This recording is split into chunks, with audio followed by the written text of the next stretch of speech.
Hello folks, well I took a week off, but now I'm back and it's time for me to ask you, what are you doing?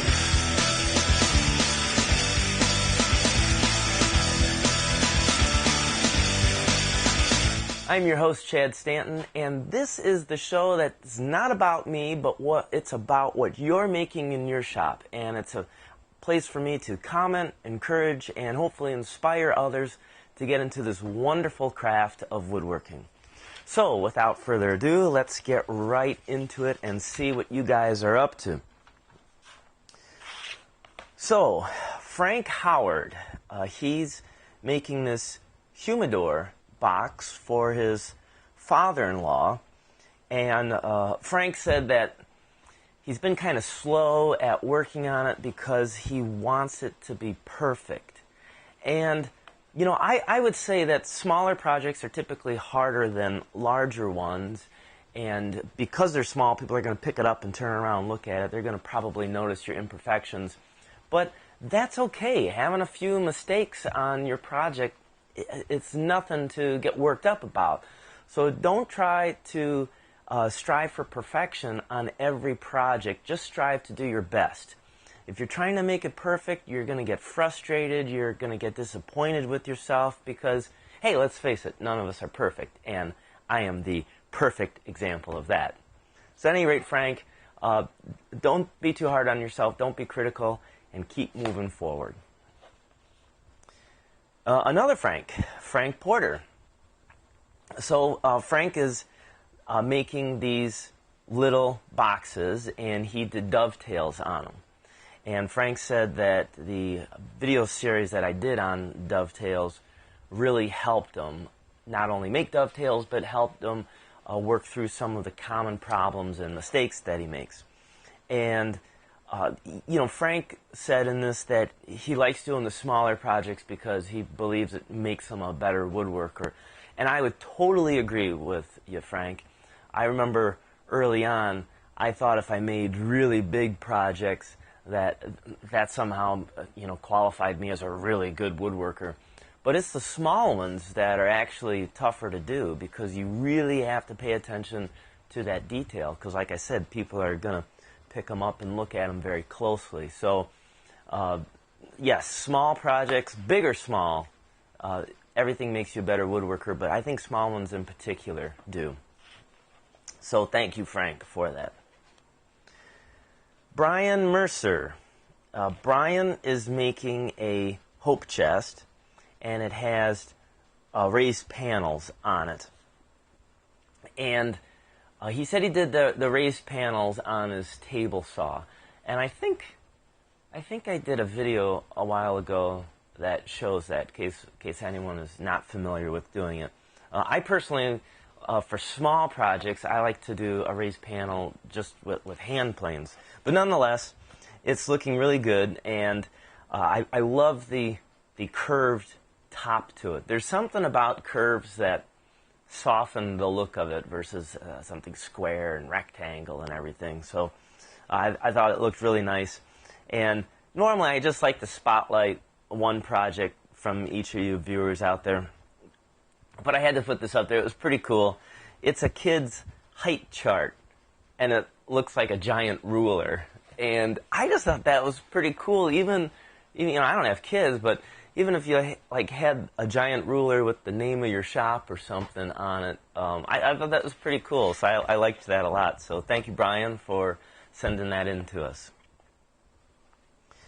Brad Soulchim. Brad has been working on a large bookcase, and I think we saw some photos 2 weeks ago where he had the material all kind of pre-cut and stacked to get ready for some assembly. And Brad actually sent in a 30-second video clip of where he's at so far with the project. So take it away, Brad. Okay, here's the stiles, or I call them columns. I have one side put on, the other side I left off so I could screw them straight to the wall. On down to the second side, it's notched out, sanded, ready to be stained. Got the bottom shelf assemblies. This back part goes over the baseboard, and these parts up here will cover the front. And we've got the rest of the shelves waiting to be sanded. Thanks. Well, thank you, Brad, for showing us the project of your bookcase, and hopefully next week we'll get another video clip to see it further along. David Deltrick. David made a chest of drawers specifically for his CNC equipment. And he's got the monitor on it, and he can pull out for the keyboard. And of course, the drawers help hold the different bits and tools that you need for the CNC machine. Now, I'll have to admit, I don't know a whole lot about CNCs, but I was down at the IWF show, and I saw some pretty cool stuff there. So check out Wednesday's episode. I'll talk a little bit about that. But David, thank you very much for sending that in. Mark McRostie. Hopefully I got that right. Mark is fairly new to woodworking, and he's over there in England. In fact, where he lives is Stoke-on-Trent. And I had never heard of that, but nonetheless, Mark watches the show over there, so thank you for watching, Mark. And Mark made this bed for a dog. And I was, for a guy that says he's fairly new to woodworking, I thought it looked pretty good. Hate to see how good you're going to be in just a couple of years there, Mark, but nonetheless, I really liked it, and I was curious about the little drawing on it, and I didn't know if that was CNC or if he painted that on, and I forgot what he told me. He did use some kind of equipment. I don't know if it was a projection thing on there. Nonetheless, it is printed on there, and I thought it was for Mark's dog, because I just assumed, right, he made this dog bed for himself. But no, he actually made it for a colleague that his wife works with, and so Mark was able to make some money off of it, which I always say, if you get paid to do what you love, that is the best thing. So great job, Mark. Thanks for sending that in, and thanks for watching the show. Philip Quinn. Philip, as many of you know, Philip really loves making cutting boards, and Philip has had great success with his cutting boards. He sells quite a few of them. But he's working on this like treasure chest, and he's got it done. He's got the arch all completed on it. I don't recall if he said he was going to stain it or not, but nonetheless, he's making it for someone that he knows. He had an accident a few weeks back where he cut off the tips of some of his fingers, and this doctor was able to put him back on, and he has most of the feeling in the fingers, and he's going to be just fine. So he made this as a gift for that doctor, which I thought was a nice gesture on his part. But it's just also a good reminder to all of us that mistakes can happen to any one of us, whether you're experienced or new to it. So please don't do woodworking if you're tired or if you're rushing to get something done, because that is just an accident waiting to happen. But thank you, Philip, for sending in the photo, and I'm glad you're doing well, and you can thank that doctor on behalf of all of us. So, speaking of doctors, we got Doc McLaren. Doc made a bowl, I think, a few weeks back, and I think it was for a customer, and now he's making another one. So he's got some photos here of the work in progress, which I love seeing stuff from start to finish. It's redwood and pine, and so there's the pieces. He had them all planed down, and then the other photo here, he's got it going in the lathe. So I'll be real curious to see how that turns out and the response you get from the customer. It'd be cool too, Doc, if you could get a picture of the customer then holding the bowl that you made. That might be neat. So anyway, great job on that. Terry Kreiling. Terry, we've talked quite a bit, actually. Terry emails me often. I enjoy talking with him. And Terry actually was trying something new. He had these old cabinet drawers, and they were poorly put together. And he decided to make new ones out of some plywood. And he did a box joint on them. And I think he looked up online how to make a box joint jig for his table saw. And he said it worked really well. And you know, if you're not good with dovetails, if you don't feel confident doing dovetails, box joint and even finger joints are great, really strong joints. Now, way back when, they probably were not that efficient. But today, because today's glues are so strong that usually the wood breaks before the glue joint does, you can have a really strong box joint because of all the glue surface in it. So Terry's been working on that. And I don't know how many drawers you got to do there, Terry, but they're not fun. So after about the third one, it gets pretty monotonous. But nonetheless, Terry's going at it. And real quick, too, Terry also made this little vase with a lid on it. And again, normally I like to try and keep one project per viewer, but I'm showing this because Terry said as he was making it, he had all kinds of problems with it. He wound up broken a couple times on the floor. But nonetheless, Terry stuck with it, and he said he was able to work through the problems. And I think the lid came as a result after the fact of some of the problems. So nonetheless, like I said before on the show, sometimes our problems actually open the door for us to be a little bit more creative and work through the solution. And every problem makes you a better woodworker, as frustrating as it can be. Let's see. David Dreier.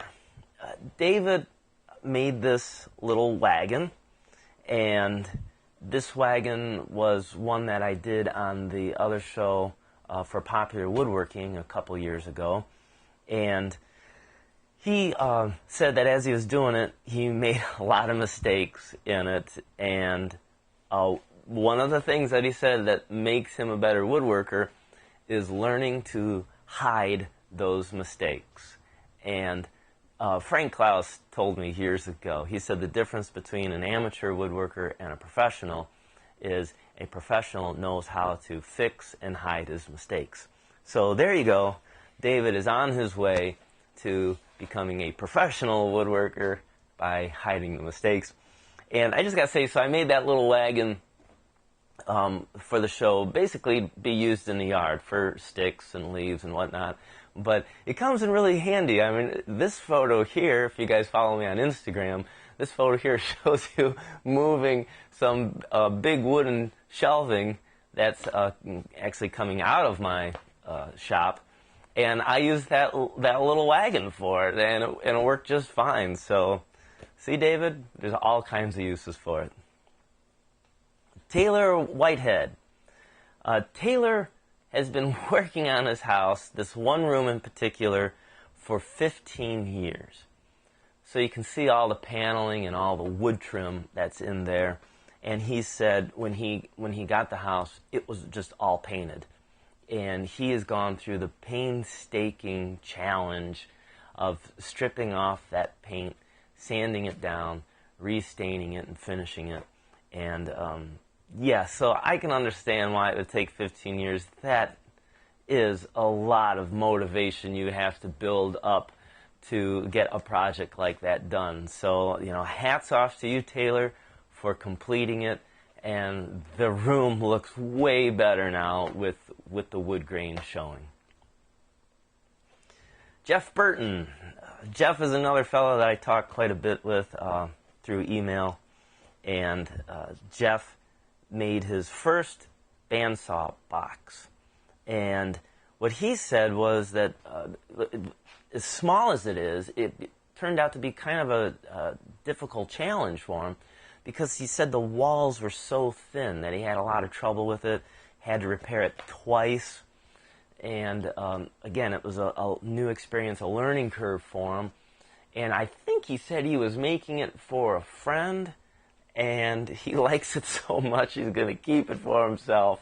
He's probably going to make another one, and I bet you the second one will be a lot easier for him because he's worked through those problems on the first one. So nice job, Jeff, and thanks for sharing your mistakes with us. In fact, all the viewers, thank you for telling us that certain things are difficult, or you had problems, or you made mistakes, because sometimes the rest of us, we can get down on ourselves, like, why can't I do this? Why can't I figure it out? And then when you realize that others are going through that same situation, well, it just lets us know that we're not in it alone. And if you all do have any questions, you feel free to email me, and I'll do my best to help you guys through it. Tom Bertino. Tom made this cabinet. He said he made it out of plywood and used the biscuit joiner on it, which you don't hear a whole lot of using the biscuit joiner anymore. I think the pocket screw jigs are probably more popular now. But nonetheless, the biscuit joiner was one that was used quite a bit. I still have mine. Mine is still made by Freud. That'll tell you how long ago it was, because Freud, as far as I know, only makes saw blades and router bits. But there was a time when they made power tools, and they were pretty decent power tools, so mine's still going. But nonetheless, Tom made that, and he made it for his reel-to-reel deck tape there, tape deck. And, you know, he was kind of chuckling to me that, you know, he still has this old equipment. And I think that's starting to kind of be a thing again, because I remember a couple albums ago, the Foo Fighters actually decided to record on a reel-to-reel. Something about it, they felt it had a better sound, a warmer tone or something. I don't know, I don't do music. But nonetheless, even all that old equipment will someday come back into use, I think. Becky Stock. Becky, if you recall, she's been making quite a bit of furniture. She made a Morris chair for her husband. She then added a ottoman to that, where she did the cushion herself on it. Very cool. And now she's working on a table to kind of go with it. So I have a feeling pretty soon, Becky, the whole living room is going to be done with your furniture. And that's always been a goal of mine. Before I die, I want every single piece in my house to be made by me. And we got a couple of old pieces in the house that my wife, that we purchased, and my wife won't let me part with yet. But one day, the whole house will be all my furniture. And I have a feeling Becky's going to be doing the same. Peter Compton. So we're going down to Australia there, where my friend Peter is a good woodworker. And Peter here has these 3 photos. The one of the concept drawing of the project, and then we see the construction version of it. And what I like about this, because he's making a kitchen island, I like the fact that you can see he did the dados in it to hold the shelves or the cross pieces in, which again is very popular for people to use pocket screws, because that's on the bottom side, no one's really going to see it. But doing the dados, one extra step, I think that's going to make it a little bit more solid and sturdy in time as it passes. Now, I don't want to get any email from people telling me that, oh, pocket joints, they're just as strong, blah, blah, blah. That's fine.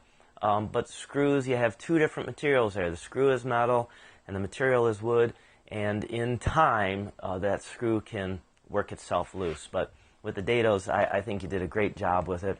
And of course, then the final version of the whole thing there. So, Peter, it looks great, and I know Peter's working on some other stuff. I've seen it in some emails. Hopefully I'll share that with you next week. But thanks, Peter, for sending in your photos and for talking with me. Michael Housel. Hopefully I got your name right there, Michael. Michael is new to the show, so thank you for joining us. And he said he's fairly new to woodworking, and he too has a drawing here of what he wants to make, and he said he wants to make a little bathroom cabinet. I don't know if it's just the cabinet or if it's the vanity that the sink will be on it. But he said he's limited to tools and to material. He doesn't have a whole lot to work with. So he said he's going to be building this out of pallet wood because that's what he can afford. And, you know what? We don't have to justify anything to anyone. You know, you build what you can because you want to. Not because you got to buy some tool or you got to buy the best looking wood. Just build. You know, and as we get better and we can afford more, we can do that as we grow in this. Don't go into debt for your hobby.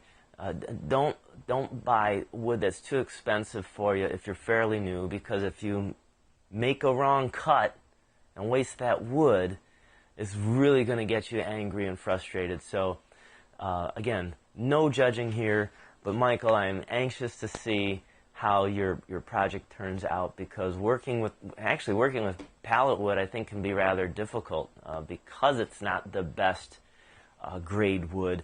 You're going to be spending more time to try and get things joined and flush and flat.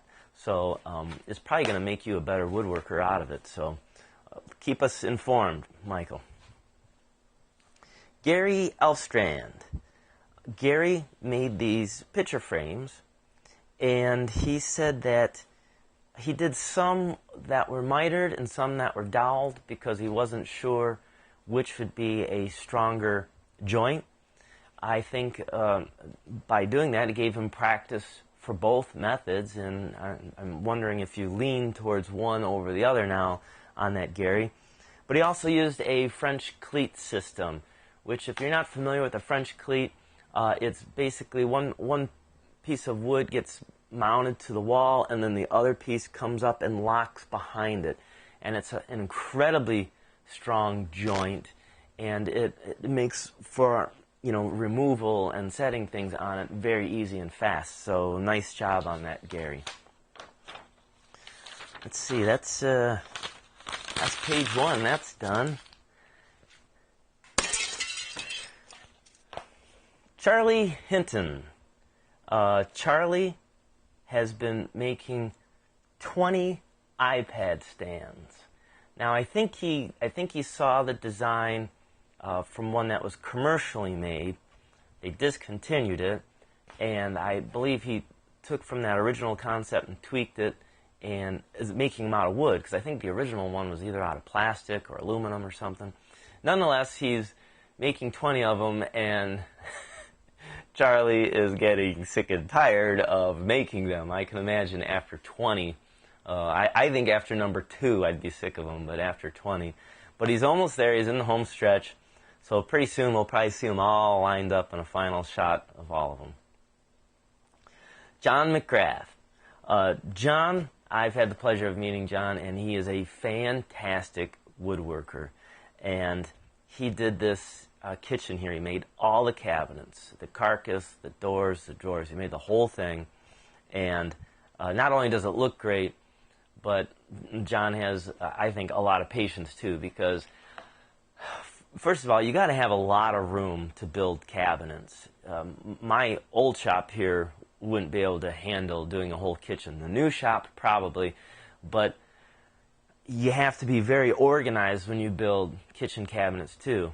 Which cabinets are what, your pieces, everything laid out, all your notes, very methodical. And then you get into that whole production thing of making the doors, making the drawers. It's a very boring process. But nonetheless, John, like a pro, tackled it, and I'm sure the customer is thrilled. Erskine Carter. So, speaking of cabinets, Erskine is making one. It's going to be a cabinet that's going to be a room divider, and it's going to have a peninsula top on it. And Erskine was asking me some questions on what type of top he wants to go with. He wasn't sure if he wanted to go with a solid top like a granite, or if he was going to do a laminate, or I think he was talking about even doing an epoxy top of some sort. So nonetheless, he's working on that, and that'll be pretty nice. I know if I have anything that's flat, I fill it with all kinds of stuff. My wife I make her crazy from it. But nonetheless, having more surface to set things on is always, in my opinion, a good idea.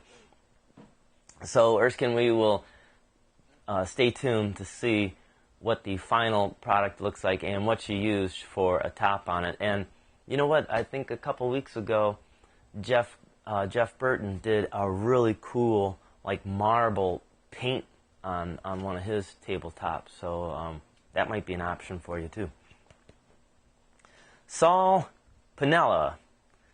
Saul is working on a rather interesting project. He said he's making this as a wedding gift, and it's going to be the 10 Commandments.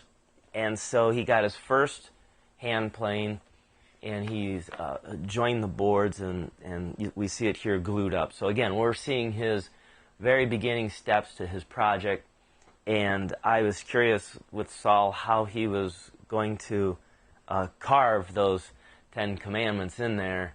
I don't know if he's going to use a router or a CNC, do it by hand. Maybe he's just going to do stencils. Nonetheless, probably not a bad thing for all of us to review once in a while. But I'll be real curious to see how the 10 Commandments come out. Andrew Eikum.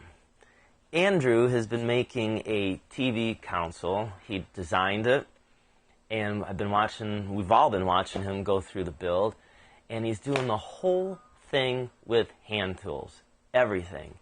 And he's getting real tired of planing all these long boards because it's white oak, and he's got to work through the different hand planes and then card scraping and so on. Nonetheless, I think it looks awesome, and I think too, when it's done, when he shows people that he made this and then says he did it all with hand tools, I think like the appreciation value goes up from other people seeing it when they realize that, because all the hours and blood, sweat, and tears he's doing it. So it's looking great, Andrew. Don't give up. We know you won't. And keep sending us your photos of it. So that's it for this week. If you would like to have your photos or a 30-second video clip on the show, just email me at woodchoppingtime@gmail.com, and we will get your projects on here to encourage and inspire others. And check out Wednesday's episode of After Hours Woodworking. I'll tell you a little bit what's going on in my shop and what I saw down there at the IWF show and some other stuff. So until next time, thank you as always for watching, and keep on dancing.